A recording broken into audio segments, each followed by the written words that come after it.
अस्सलाम वालेकुम स्टूडेंट्स। आज इस वीडियो में मैं आपको फॉर लूप के बारे में बताऊंगा। सी प्लस प्लस में 3 लूप यूज होती हैं, while loop, do while loop और फॉर लूप। फॉर लूप किसी भी लैंग्वेज में सबसे ज्यादा यूज होने वाली लूप है। Usually there are three things in loop. Friends, आपने पहले भी ये चीज ऑब्जर्व की होगी। वाइल लूप हमने लिखी, उसको हमने कोड किया, डू वाइल लूप को हमने कोड किया।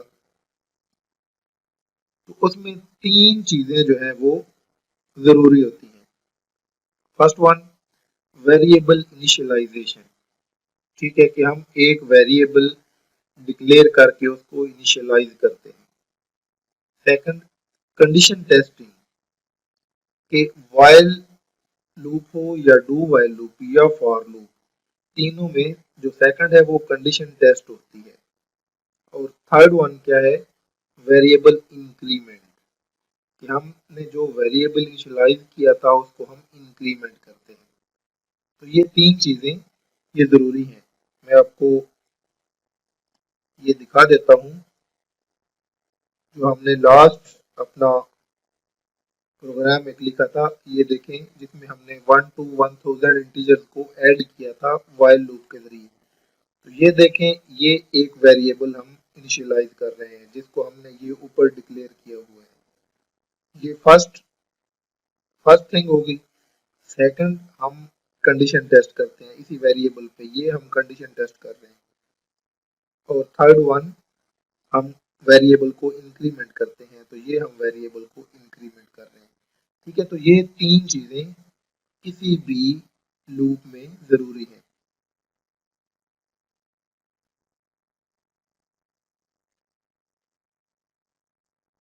फॉर लूप का सिंटैक्स, फॉर लूप का सिंटैक्स थोड़ा सा डिफरेंट है वाइल और डू वाइल लूप।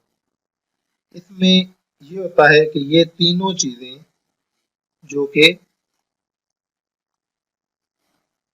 हमने अभी ये स्टडी की, किसी भी लूप में ये तीनों चीजें जरूरी होती हैं। तो इन तीनों चीजों को फॉर लूप ने एक जगह पे इकट्ठा कर दिया है। ये देखें पैरेंथेसिस के अंदर ही। ठीक है, ये आपकी फर्स्ट थिंग है इनिशियलाइजेशन, ये आपकी सेकंड थिंग कंडीशन, और ये आपकी third thing increment, variable increment. और उसके बाद ये आपकी बॉडी है करली ब्रैकेट के अंदर, जिसमें बॉडी का सारा कोड जो स्टेटमेंट्स है वो लिखी जाती है। लेकिन यहाँ पे जो सीक्वेंस है एग्जीक्यूशन की वो थोड़ी सी डिफरेंट है। वो कैसे डिफरेंट है? वो ऐसे डिफरेंट है कि सबसे पहले आपके वेरिएबल की इनिशियलाइजेशन होती है, नंबर वन। सेकंड, आपकी कंडीशन टेस्ट होती है। और थर्ड, आपका जो बॉडी में स्टेटमेंट है, जो कोड है, वो एग्जीक्यूट होता है। और लास्ट पे आपका ये जो इंक्रीमेंट, वेरिएबल की इंक्रीमेंट होती है, ये एग्जीक्यूट होती है। ठीक है, तो इसमें अगर आप देखें तो कंडीशन टेस्ट होने के बाद हम डायरेक्ट बॉडी में चले जाते हैं। ये बॉडी एग्जीक्यूट होती है, इसके बाद फिर ये वेरिएबल इंक्रीमेंट होता है। वेरिएबल इंक्रीमेंट होने के बाद फिर हम डायरेक्ट इधर आ जाते हैं। ठीक है, ये इनिशियलाइजेशन हर बार सेम ही रहती है। कंडीशन अगेन टेस्ट होगी क्योंकि वेरिएबल इंक्रीमेंट हो चुका है। वेरिएबल इंक्रीमेंट होने के बाद, ये कंडीशन टेस्ट होने के बाद अगर ट्रू है तो फिर हम इधर चले जाएंगे। ये बॉडी एग्जीक्यूट होने के बाद फिर इधर वेरिएबल इंक्रीमेंट होगा। तो इस तरीके से ये फॉर लूप जो है, इसकी सीक्वेंस जो है वो थोड़ी सी डिफरेंट है। लेकिन ये लूप चूंकि तीनों चीजों को जो किसी भी लूप के लिए जरूरी है वो एक जगह पे इकट्ठा कर देती है, इसलिए ये फॉर लूप बहुत ज्यादा यूज की जाती है।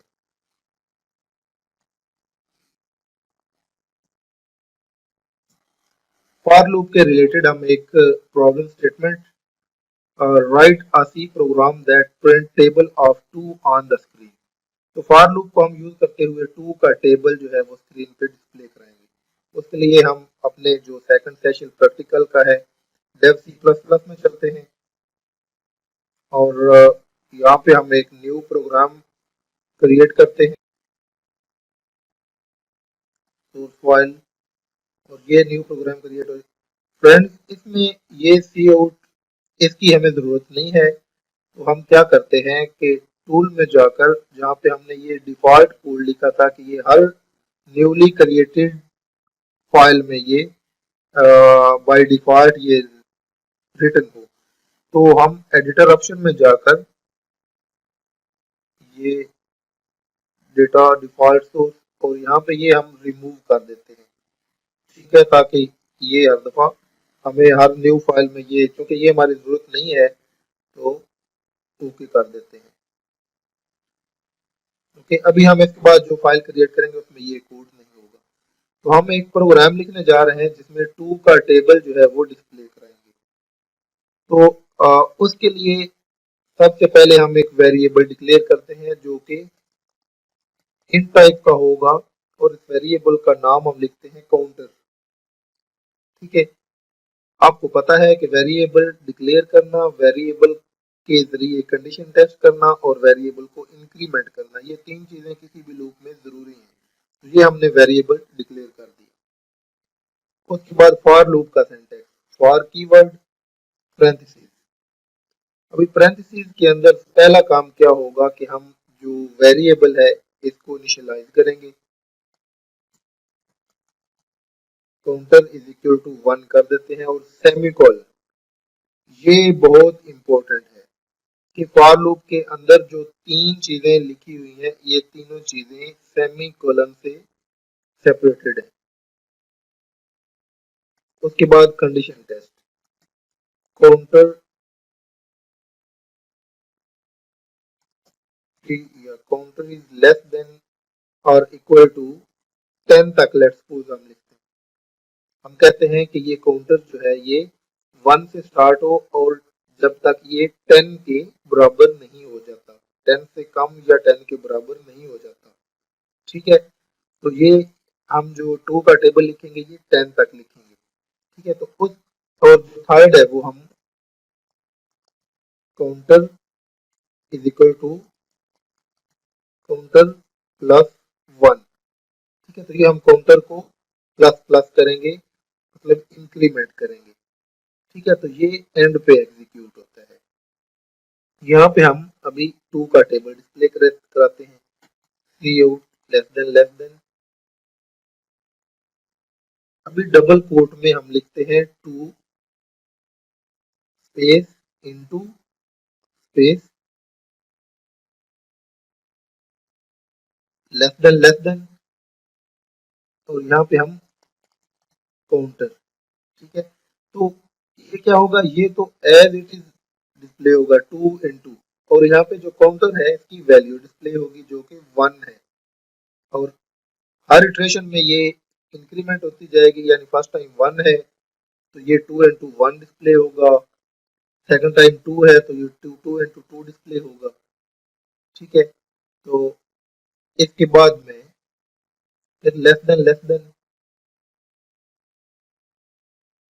और फिर डबल कोट के अंदर स्पेस देके इज इक्वल टू फिर स्पेस देता हूँ, ये आपकी मर्जी है, आप जिस तरीके से चाहें इसको जितना स्पेस दे लें, ये डबल कोट के अंदर कोई मसला नहीं, आप जो भी लिखेंगे वो एज इट इज डिस्प्ले होगा।